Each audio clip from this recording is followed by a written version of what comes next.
it's a reminder also of a particular time in history through the eyes of a obviously central player.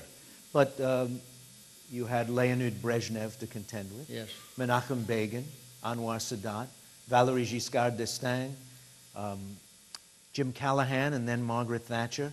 Some pretty hefty names in modern history. Deng Xiaoping was a notable person. And Omar Torrijos, Absolutely. notably. Maybe not of the same heft as some of the other people I named, but somebody you had to deal with when figuring out how to settle the 100-year-old challenge of the Panama Canal. That was the most difficult political issue I ever faced.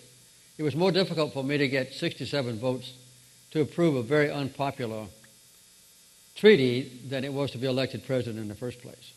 Really? Yes, and I think that the vote of the Senate, it was a right vote, was the most courageous act that any member of the Congress has ever taken. Just one quick statistic. Of the 20 people who voted for the treaty in the Senate in 1978, they were up for re-election that year. Out of the 20, only 7 came back to the Senate the next January. And the attrition rate 2 years later, in 1980, was almost as equal to that. But it was the right thing to do, and it alleviated tension that had been building up between the United States and the Latin American countries, even since the late sessions of the Eisenhower administration.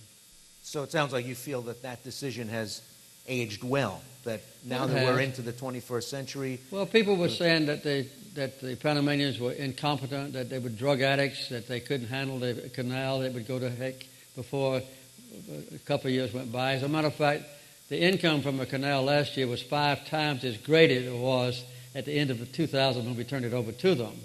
And now they're doubling the capacity of the canal on their own. One of the remarkable things about it is it changed from socialism to free enterprise. When the United States owned it, it was a socialism effort because it was owned and operated by the government. But when we gave it to the Panamanians, they made it a free enterprise system. So we proved that free enterprise is better than socialism, even when we have socialism ourselves in some respects. I think you just got your headline from tonight's event.